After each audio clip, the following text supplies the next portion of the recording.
All right, besties, here are 10 things that I wish I knew starting out as a content creator. So if you're thinking about starting or you're currently in it now, I hope this video helps. Let's get into it. Okay, first things first is you do not need expensive equipment to get started. I know that a lot of creators, when they're first starting out, they're like, oh, I need the Canon G7X, I need all the lighting, I need the vlog cameras, I need the adapters, the microphone, I need the editing software. Girl, let me tell you, bring it in. You don't need it. You really, really don't, okay? These things are powerful. 4K, you can do slow-mo, you can do HDR, you can do all these crazy things. You can shoot in RAW, ProRes. These things are powerful. The camera back when I was starting out was not as good as it is now. I know when you're first getting into content creation, it can be very overwhelming. There are so many different cameras, all good for different things, but trust me, just start out with this. You can put it in your purse, you can pocket, it's already attached at your hip, so it's no different. If you stick with this and you really, really like where it's going 6 months maybe down the line, then you can invest in the nice quality equipment. I feel like when I was starting out, I drained a lot of my bank account by buying unnecessary equipment that I really, truly just didn't need. And now I feel like the setup that I have, it's simple, it's basic, and it does what it needs to do. Trust me, if you were to take anything from this video, let this be the first thing. I know with TikTok Shop and all these Amazon overconsumption videos, it can be very overwhelming. Dumb it down, do the basics. What do you need the camera for? Go from there. Okay, my next tip is a little bit controversial, and I just wanna put it out there for the people that maybe are being influenced by these other influencers. You're gonna work more than you think, okay? For some people, they can just naturally be on camera and it doesn't matter on the quality. Some people just have that natural charisma, and listen, if you have that and it's gonna be easy for you, go for it. But let me tell you, you do everything, okay? You do outbound, you do inbound, you're sending emails, you're doing contracts, negotiation, you're making your own rates, you're probably gonna make your own website, you're gonna write stuff, you're gonna film it, you're gonna edit it, you're gonna post it, you're the talent, you're the actress, you are everything.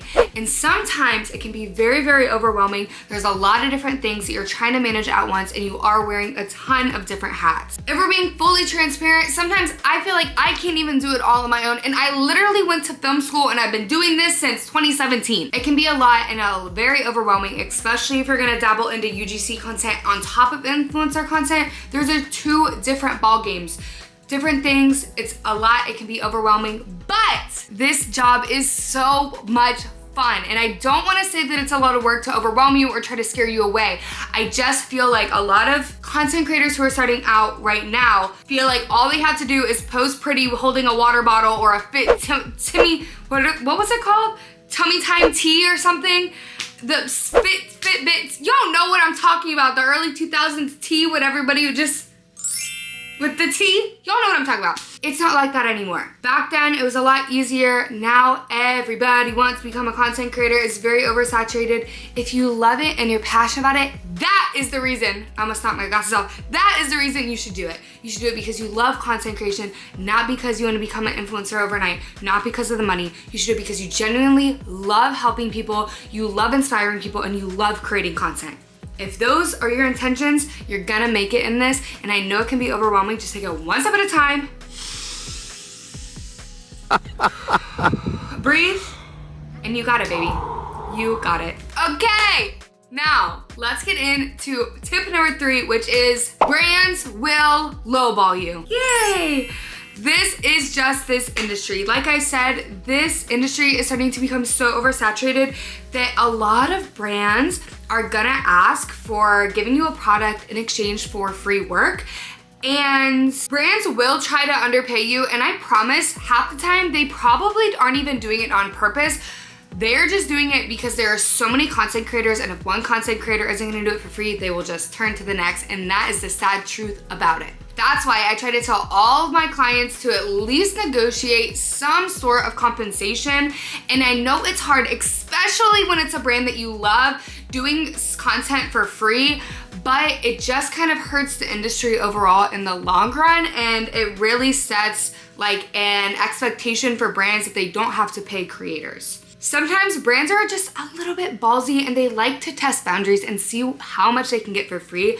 Don't. Know your worth, stand your ground, and you will be good. This is a great reminder to always have your rate card, already be familiar with negotiations, know your worth, and you'll be golden. If you are a creator that's just starting out and you are looking for a free product to maybe build your portfolio a little bit more, one little tip to do is to do everything that you use every day in your house. Your favorite deodorant, your perfume, your favorite body wash. Do the things that you pay for that you genuinely love, and that way the brands will come to you because they know it's authentic. Number two is if you're looking for maybe free products to create some TikToks or UGC content around, there are brands like Skeepers and Octoly that basically is a service that you just get anything for free and you order it, but in return you have to make content. And as you're starting out, that can be a great thing, but just know there are stuff like usage rights and perpetuity rights, which basically mean how these brands own your content. Just for my people out there who may not know, if you are working on a platform like Skeepers, they do have perpetuity rights, which mean they own your content forever.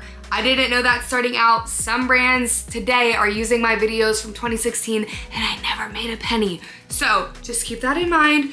Know your worth. Don't get taken advantage of by these brands, please. I know they can be intimidating. I know they can be scary, but know your worth. Next. Tip number 4 is comparison will sneak up on you. It's really hard to not compare yourself to other creators, especially if you're an avid social media lover like myself and you're constantly scrolling on TikTok or on Reels. It's really hard not to compare views, what brand deals other creators are getting, how fast another creator is growing, but you need to keep your blinders on, you need to stay in your own lane, and you need to focus. You need to think that the only person that you're comparing yourself to is the person you were a day ago. That is the strategy. If you start to look, like imagine if you're driving a car, right? You're driving. You look straight ahead, you're driving straight, right? If you are driving and you start looking in the lane over here and then the expressway over here, you're gonna start merging into other people's lanes and you're gonna freaking crash. And we don't need to be crashing out in 2025, okay? You need to keep your blinders on, you need to stay focused on your own thing, and that is the way that's gonna propel you forward. Trust, I know it's hard, especially if you love watching it, but you have to stay focused. Going into tip number 5, viral videos do not equal long-term success. Say it with me now. I have a few creator friends in the industry who do get very viral videos, and it's because they're following into trends, they're doing trending sounds, all of the things. But they come to me and they're like, Courtney, how are you getting these brand deals? Like, I'm getting the views. And listen, I don't get good views all the time, and that's okay. But it's because you're not focusing on community. You're doing a viral video where someone's gonna see once and they're gonna scroll past it. You have to find a way to, when somebody sees a viral video, they wanna click on your page and stay for more. And don't get me wrong, having a viral video is so much fun. You get to reach so many new people that you never knew. But just because you got a viral video doesn't mean you're always gonna get paid, and paid consistently. Work on building your community and you'll be good. Number 6. Boundaries with work are hard, but they are most definitely necessary. Listen, if you're coming from a 9 to 5 where you're going into work at 9 a.m. and then you're clocking out at 5 and you're done, that is great. But it is very hard when you are constantly home and you're constantly on your computer and you're constantly on social media. It is really hard to turn it off, but I'm telling you, you need to turn it off for your mental health. It's hard. I could literally work 24/7. I mean, even when I'm sitting on the couch watching a movie, I have my laptop open. I'm doing research on trends. I'm trying to find niches. I'm responding to emails, and then I look at the clock, it's 3 a.m., okay? This thing can suck you in. You have to learn to turn it off. Put your phone on Do Not Disturb, turn off your notifications, put on your blue light glasses and just watch a movie. Do yoga, go for a walk, do something that makes your soul happy, because I don't want you working all the time, because it definitely will suck you in. And we don't want burnout, because working all the time will definitely create burnout. Okay, tip number 7 is having a niche is helpful, but your personality is what people stay for. Let's say you create food content, okay? I totally get that food content should be the majority of your content. Creating recipes, trying new things, doing grocery store hauls, but just because you switch it up a little bit doesn't mean your followers will hate it. And I know that's crazy because a lot of people are like, niche down, niche down. But you don't have to niche down. Be yourself, be true to who you are, and your audience will love what you post. I mean, that's really just it. Being yourself is what makes people keep watching, not the content itself. Getting into number 8, taking breaks is important. Now listen, I don't want to contradict myself because being consistent is super important as well, but If you need a little bit of a break, take a break. Avoid burnout. I promise your audience will still be there when you come back, especially if you're transparent about taking a break. Maybe you don't just post every day for 2 years and then just say peace out and go MIA for a month. But if you are posting and maybe you need a week off, post on your story, make a little video, explain the situation, be like, hey guys, I need a little bit of a break. Whatever your audience will understand, just communicate them. They love you for you and they want you to be happy. Getting into number 9. Oof. The truth is, some people in your life just won't get it. And that's okay. Online friends, they get it. Because why? They're online. They're in that realm. They're in that universe. For family members or friends that maybe aren't on social media like that, they might not understand, and that is okay. It has nothing to do with them. I probably don't understand half of my other friends' industries either. It's okay. If you're doing something that makes you happy, that's truly, to me, all that matters. And if the people don't understand, and who cares if you think a high school bully is gonna see your content? They think you're crazy until it works, and then they ask you how you did it. This gets into my 10th tip. Perfection isn't the goal. It isn't real. Literally nobody is perfect. Even this video that you're watching right now has been edited down. Probably took an hour of footage and edited into like 10 minutes, okay? You have missed my ums, you've missed my phone dropping on the floor, you've missed me scratching my nose a ton of times. Why did my brain just like kind of shoot out? This is all a great point to already have your rate card and your tip number 4 is maybe a few videos go very, very right. Jeez Louise. When you're done, look, no.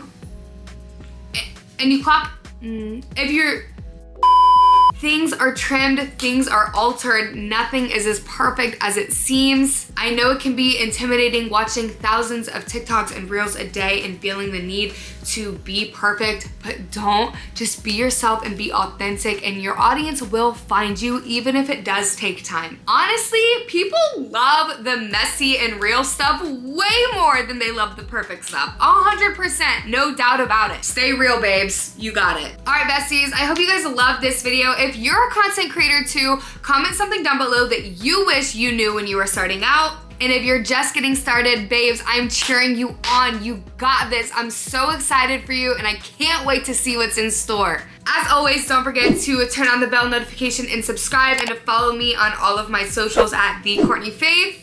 This is a little bit different than my normal videos, so I hope you loved it. And if you did, I'll see you guys in the next one. Bye.